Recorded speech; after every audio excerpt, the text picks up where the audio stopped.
Welcome back, everybody, to Starting with the Store. My name is John Lee, and today I am so pumped to have Katie Bercume. You might have known her for a different last name, which is Vesanina, correct? Yeah, that's right. Vesanina, but now she goes by Katie Bercume, and she is a phenomenal individual who is all about health and fit life and coaching and just helping out the future of this world. And I really appreciate her being here out here today. So everyone, give a shout out to Katie. Hey, what's going on, Katie? Hey, thank you so much. Such an amazing introduction. I'm actually really excited to be here today. Oh, that makes me so happy. So I guess to start this all off, what's your story? Tell us a little bit about who you are, where you've come from, and where you are today. Yeah, so I'm from Moldova, which is Whoa. a tiny country in Eastern Europe. Whoa. I didn't know Yeah, that. and so I moved here when I was 17 to Mhm. go to college because I was offered a full ride scholarship at University of South Florida. Whoa. And yeah, I know. So my first language is Russian, so if you hear an accent, Mhm. it's because of that. So yes, I moved here when I was 17, and I played college for University of South Florida, and that's how I went through school. I had a full ride scholarship, and I What got, did you play? This was for tennis, right? yeah, for Okay. tennis. Mhm. Gotcha. Yeah, and I was top 26 in the nation in singles and top 12 in doubles. I'm like learning all this like right now, which is that means I didn't do my research well enough, but at the same time it's like super fascinating and super awesome to hear. Like, holy crap, this is cool. I know. I don't really talk a lot about tennis on Instagram. I feel like it's all about fitness. But yeah, that was my main thing. I wanted to play professionally, and I didn't really care that much about school. Mm, That's why it took me a while to figure out what I actually wanted to do. mm. I changed my major maybe 10 times in the beginning. One time I even went to my advisor and I was like, listen, just pick a major for me, pick something that I can do. Which she didn't do, which was probably a good thing. But yeah, I finished my bachelor's in 3 years. Mm-hmm. I got my master's, and then I moved to California with my husband and so boyfriend at a time. Mm-hmm. And we moved to Fresno, stayed there for a year, and then I got a job in Los Angeles coaching tennis at the university. So then we moved there. Oh, wow, cool. Yeah, I stayed there for 3 years. I started my fitness Instagram. I started competing in bodybuilding, and then I decided that coaching is not something that I'm passionate about. Mm, You know, that to be a college coach, you have to, become a head coach, you have to travel, and a first school that you pick, it's mm, not going to be a school that, you really like, I feel like, mm. because the first job is going to be kind of like a location that you're offered, Yeah, you just and kind of then take what you can get. exactly, yeah, and then after that you can pick what you want.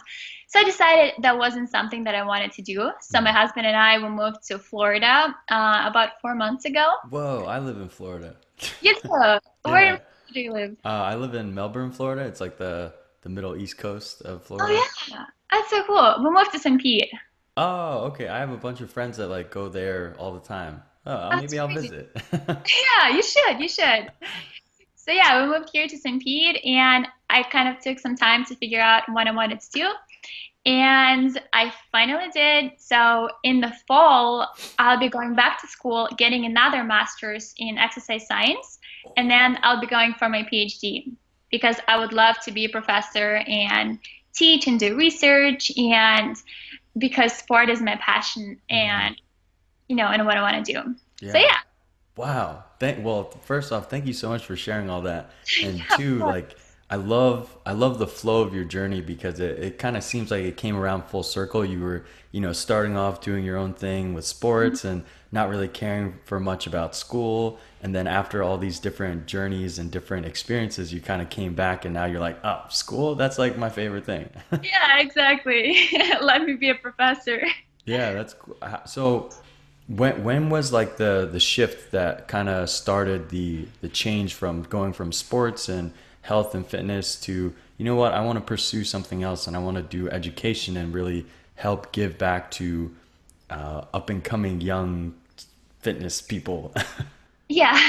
So probably started about 3 years ago when Mhm. I just started to coach at the university. I was coaching, and that's when I actually had time to, do something for myself. Because when you're an athlete, when you're a college athlete, you have a full scholarship. So Mhm. you're expected to play tennis the whole day. I mean, we were playing 20 hours a week. That was our practice. And then we would travel, we would play tournaments. Yeah, that was That's like, so much time. it was more than a part-time job. We Mhm. would play tennis 4 hours a day, and then we would just go to class and have absolutely no energy. I mean, sometimes I would fall asleep in class. I was so tired. I see that makes me feel bad because I wasn't an athlete and I still fell asleep in class. So that's like, oh, what does that make me? No.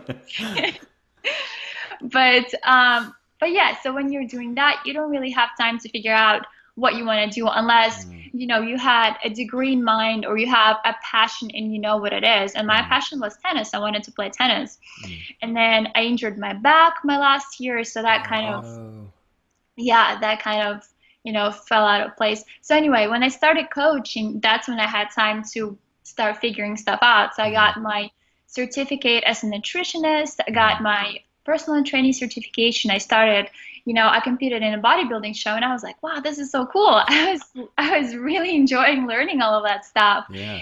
And yeah, and then when I was coaching, I was kind of just, looking at all of these athletes, and it was so much fun to coach and to travel, but Mm, I just felt like that was the same thing.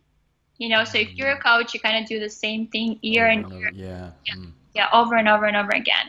And that's when I decided that, so I want to learn more and I want to do more. And working at the university, it made me realize that I really like that atmosphere, the mm. atmosphere of, studying and working with college students.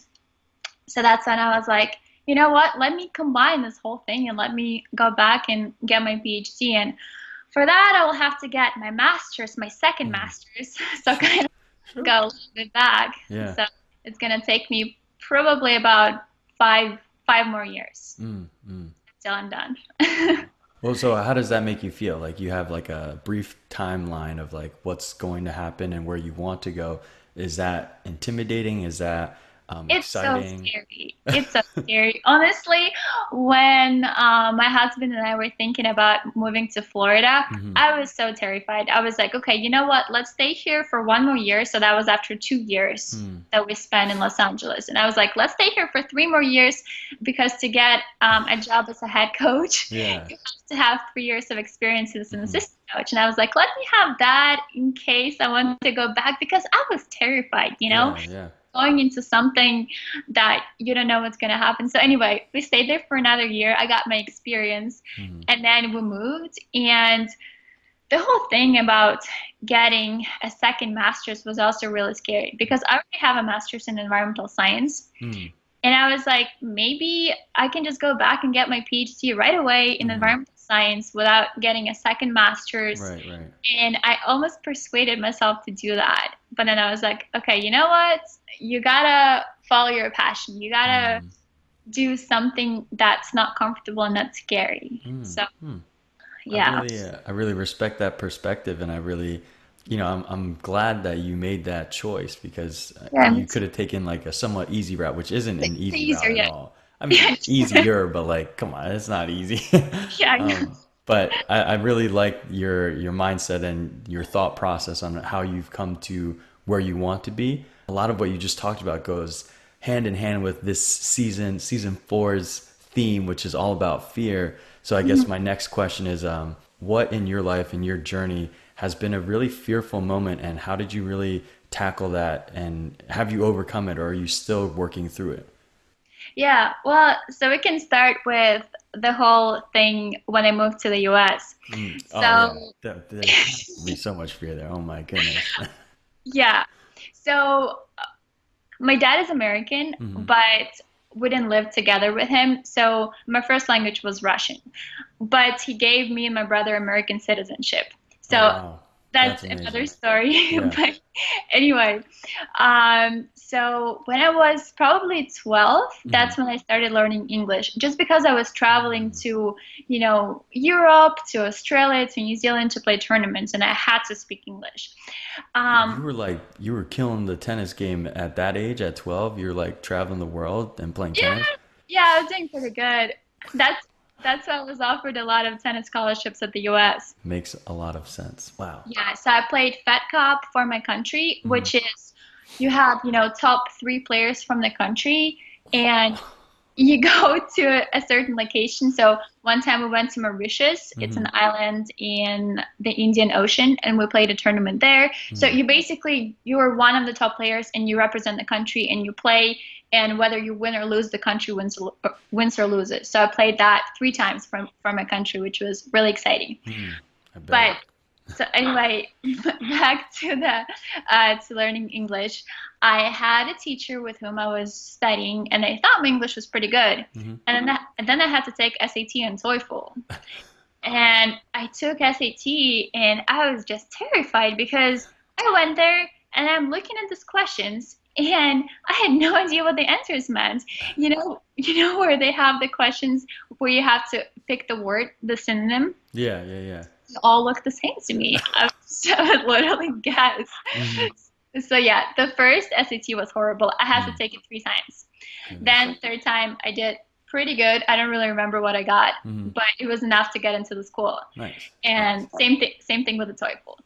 So yeah, so when I was 17, because I finished the school really quick. We Hmm. had the 11-year educational system, so I Oh, finished the interesting. school when I was 16, and I basically turned 17 in June, and that's when I started college in August. Wow. Yeah, it Yeah, was, it that's was, really different. What? mhm, yeah. So my mom just got me a ticket, Hmm. and I flew to the US. My coach from university, he picked me up at the airport. I've never seen him in person before. I talked to him on the phone. I knew how he looked like. So Yeah. I saw him. I just walked to him. I'm like, hey, I think you're my coach. Did you I, get it right, or did you just walk no, into a random person? yeah, I got it right. I Okay, got. all right, nice. But it was really funny because when I flew to the US and I Mm, had my American passport, but I've never been to the US before. mm. So I gave them the passport and they put a stamp and they're like, welcome home. And I'm like, I've never been here before. Yeah, this is not home at all. Yeah. So then when the classes started, Hmm. it was just terrible. I thought my English was good, Hmm. I took the SAT and everything. Right, right. And we had composition one class, and you had to write an essay and then exchange it with your student and Mm. check the grammar. And I was literally looking at the paper, and I had no idea whether it was right or wrong. I just looked at the teacher. She's like, just put smiley faces there. That's what I did. That was my first class. Nice. So yeah, and that was so scary because Right. go to the movies and I would have, trouble understanding them. Hmm. But so after a year, my English got better, Hmm. and yeah, so that fear kind of disappeared. So I felt kind of at home here. Yeah, awesome. I mean, well, again, thank you for sharing that. I can't even imagine like when my parents are from South Korea when they say that Uh-huh. they moved to the United States to give me and my brother a better opportunity. That like blows my mind. And then when you're saying that you came here on your own and you Yeah. met a coach that you've never seen before, that is actually absurd. But I'm glad you did it. I guess Yeah, me throughout too. that experience, like what kind of did you think was a fear at first, but later realized that it was like, oh, it wasn't really that bad. Like you were kind of over exaggerating that fear. What's something that could fall into that category for you? Well, just the whole idea of going to the new country. Hmm. I literally came to my mom and I'm like, do I have to go? And Yeah. she's, well, you don't have future in this country because Mm. Moldova is the poorest country in Europe. Oh, really? Yeah, Oh, people wow. there make $200 a month, and that's their salary. Like teachers, Wow. that's how much they make. And she was like, "No, you have to go." And Hmm. when I got on the plane, I was so scared. My Hmm. teeth were chattering, my hands were shaking, And then I Hmm. got there, and once you get familiar with something, it's not that scary anymore. Right, But right. imagine just flying to a country you've never been you've never been before too. You don't know a single person there. Hmm. Yeah, I mean, the whole when I was going through the um what's it called? Orientation. Oh, orientation. Yes, Yeah, yes. when I was going through the orientation, I was struggling so much. I mean, people would come up and try to talk to me, and I didn't even know what to say. I didn't even feel comfortable speaking English. Yeah, and wave and Yeah, I just exactly. gotcha. But Um, yeah, so one question I would want to ask is, what advice would you give to someone that is going into a completely new place, whether it be a new state or new country or an entirely new continent? What kind of advice would you give to them to make the process a little smoother for them? just to go for it because Mm, it's not as scary as it seems. I feel like a lot of things you kind of you think about them too much and you exaggerate them in your head. And mm, once you get to the place or to the situation, it's not actually that scary. mm. So, yeah. Awesome, awesome. And then I guess I interrupted before, but go on with your journey of fear now in the United States. Oh, yeah. So it wasn't too bad. I mean, Mhm, after a year, um, I was still struggling with the whole idea of picking my major. And the first semester too, playing in the college team was kind of tough for me mhm, because tennis was an individual sport and I was used to playing, by myself and mhm. just Like singles matches? yeah, Mhm, exactly. Singles. Sometimes we'll play doubles. mhm. There, you had the whole team, and you had to cheer for people. And Um, when I got there, so I was the youngest one. mhm. The youngest girl was, I think, 3 years older than me. So I was Wow. 17. The youngest on the team was 20, Mhm, and that was actually another thing that made me feel really uncomfortable mhm, because usually the teams are, you know really united and really welcoming and kind of close in age too. mhm. But when I got there, I was the youngest one and I was number two on the team right away, right off the bat. Dang, yo, what? Yeah. So, yeah, so that was kind of I feel like a lot of girls didn't feel comfortable with that. Yeah, You know, like who's this young girl from Russia yeah, coming over taking the number two spot? Like, what do you know? exactly. Yeah, okay. But Wow. yeah, so that's why my first year was also a lot Mm, tougher, And I would call my mom on Skype every night and I was like, Mom, I want to go home. I mm. don't like this. I don't feel comfortable here. Yeah, She was yeah, like, Nope, got to stick it out. yeah, yeah. But yeah, so after a year, it got a lot easier. Mm, nice. What were some of the main things aside from, I guess, calling your mom that really kept you going, that really helped you on your fight to overcome your fears of a new country, a new team, a new experience? Probably just motivation to prove to other people that I can do Mm, it. mm, Because a couple of people in Moldova in the tennis world too, they were saying, oh, this girl is not going to last. She will yeah. come back after a semester. What? So you Yeah. didn't even have support back there? Like I feel like that's where like, oh, we got Katie, she's going to US, like fight Well, for her. a lot of people were Mm-hmm. supporting me like that, Mm-hmm. but there is also jealousy, because Mm, you see somebody going to a different country and getting a scholarship and mm-hmm. doing really well. So yeah, Yeah. some people were saying that, they don't think I'm gonna last. They think I will fail and come back. So I was like, no, I have to make this work. Yeah. Yeah. Yeah. And then so another goal that I got after probably 2 years. So I Mm-hmm. really wanted to get my master's, Mm, but I didn't really have money to pay for it. mm, So that's why I decided to finish my bachelor's in 3 years. So I did that okay. and start my master's. Mm, But you play in the tennis team for 4 years and you have a scholarship for 4 years. Fifth year, they will give you a scholarship. It's not guaranteed though, mm-hmm. and you're not gonna play. You will have some kind of job. So anyway, for my fifth year, my coach he offered me a job, but he said the job is not going to cover housing or food or Okay. books or any kind of stuff. Right, Yeah, right. I was so frustrated and and I was so scared because I Mm, didn't know what to do.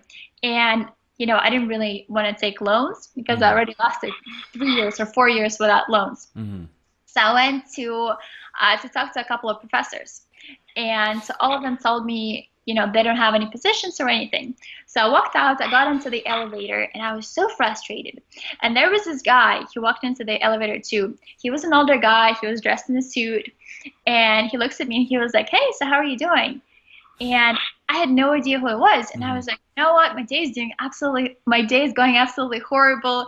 And I told him my whole story. And he was like, "You know what? So I am a senior vice president of research and innovation here at USAP, University of South Florida." He gave me his card and he was like, "Send me an email and I think I can give you a position. I Whoa, think I that's can give you a awesome. job." Yeah. So I did, and he gave me a job. And the 5th year, so I was working there as a communications assistant, Hmm. and they paid for my school, they gave me a salary, and everything worked out. So I Wow, feel like a awesome. lot of times when you feel scared or terrified that things are not going to work out, Mm-hmm. you also have to think positively. Mm. Because in those moments, whenever I imagined that things are going to work out, something happened. Like I'm telling you, Mm. the positive thought works. Mm. Yeah, I mean, positive talk definitely works, and I really Yeah. appreciate that you pointed that out. And on the flip side, like that negative talk doesn't work, so like why do that? Might as well go for the positive side. So I really appreciate that, and that's really cool that everything just kind of like aligned for you and things worked out. Yeah. It just worked out perfectly. I mean, um, for about 2 weeks, I had no idea what was going to happen. Mm-hmm. But I was imagining that things were going to work out and Mm-hmm. that, you know, um, so I was going to have some kind of job that will help me out Mm. and stuff like that happen. Yeah, So I the don't know. power of belief. Power of belief. I Exactly. like that. Hmm. All right, so we have your college years. You got your 5th year. You did your master's, and then when did the injury happen? Did the injury happen in your senior year, or was that the 5th year? Or Yeah, it happened my senior year. So I mm, was doing really, really well. hmm. That was probably my highest ranking. I got to be ranked 26. I did really, really good at the All-American Championship. Like 26 in the world, the U.S. What? Yeah, 26 in the US. So they have college ranking. Uh-huh. I'm sorry. I'm blown away right now. So keep going. So they have ranking for the universities. In my freshman year, we were ranked 15 in the country. Mm, And they also have ranking for singles players mm, as well as for doubles players. And there are over 300 Division One schools, mm. and I don't know how many players, 3,000 or more. So my ranking was 26 Wow. among everybody. Yeah. Wow. So that was my ranking in singles. My doubles ranking was 12 in the Mm, nation too. So me and my doubles partner were ranked really high, yeah. and we're doing really well. And then I'm not sure, something happened. Something happened with my back. One of Mm. the um, The nerves, sciatic nerve. not the nerve, Dang no, it. the disc.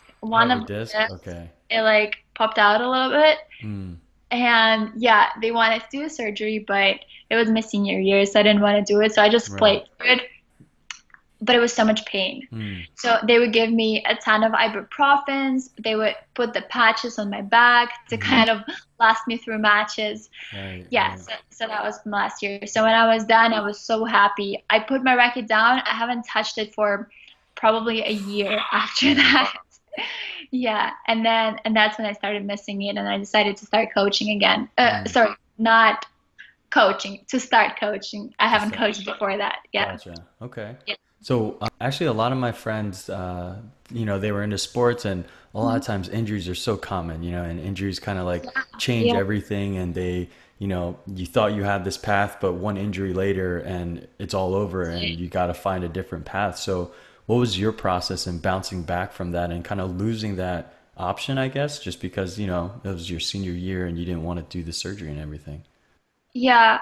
So I mean, my senior year, that's when I started my master's program. So that Mm-hmm. was kind of my second choice. And, Mm-hmm. I wasn't really worried, but at the same time, I didn't know what to do because, I haven't even thought about the future at all. I didn't know what I was going to do, and I was not sure why I was getting that master's degree, what I Mm-hmm. was doing. So yeah, I kind of, when I was a couple of months away from graduating, I was like, oh my God, what am I gonna do? And then I was like, okay, well, so I was good at tennis. I guess I will just fall back in tennis and start coaching. So I Mm, feel like the coaching, it happened. I didn't really choose it mm. by myself. All right. So, I guess to go towards where you are now, like what has that process been, and what I guess obstacles have you faced through fear, or maybe on the flip side, excitement that have kind of led you to where you are now? To where I am now. Yeah, I went through so much fear just because leaving that job was Mhm. probably one of the scariest things I've done. Mm, I mean, I was thinking about it for a year and a half, and I was kind of getting myself ready to do it. But when it actually happens, I just sat there and I was like, oh my God, what have I done? mm, And then we moved to Florida. And for probably 3 months straight, I kept telling Corbin is my husband, I okay. kept telling him, why did we do it? Why did I leave Mm, my job? It was so comfortable, I was mm, getting a paycheck, like every 2 weeks. I had a right. health insurance, everything was great. Why did I do it? And he was like, you know what? Just take this year to figure stuff out.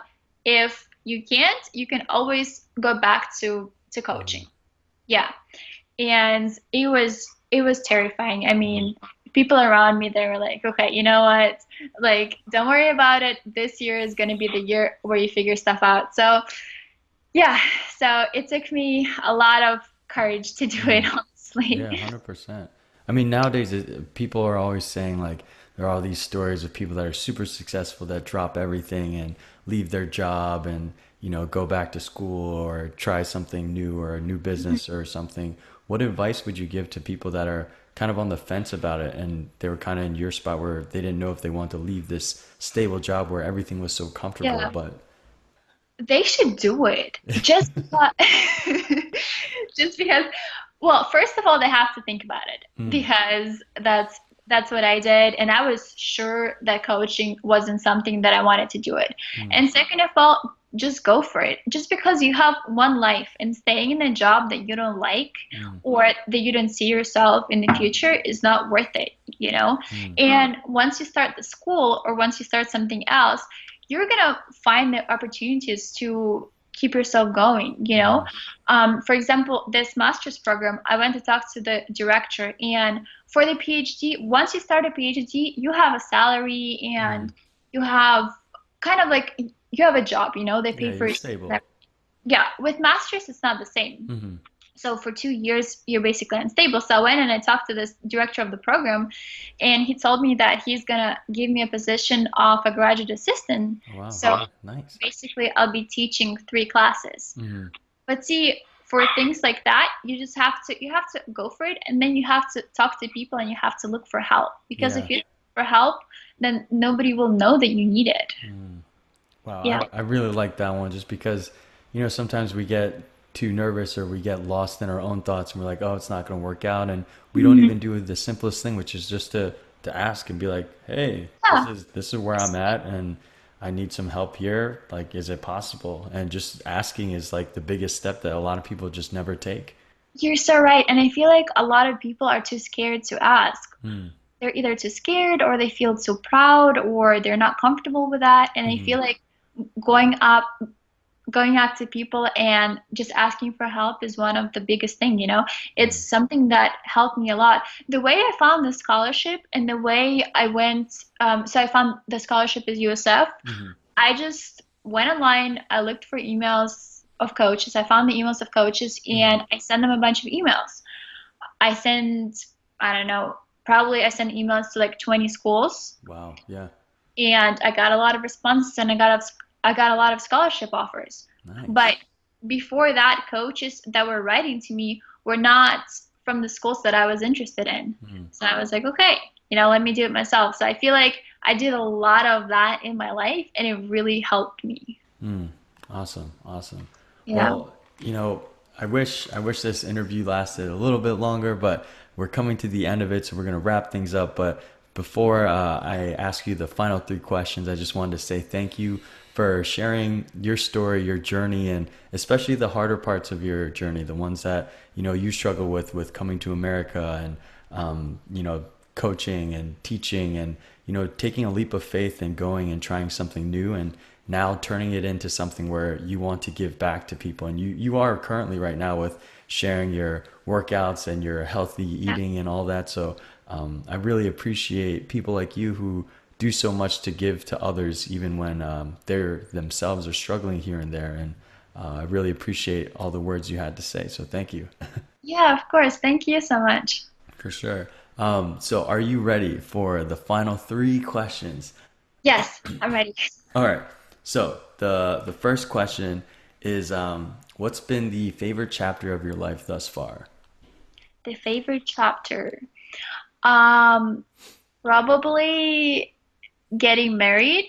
Oh, that's so 2 cute. years. Shout out to Corbin.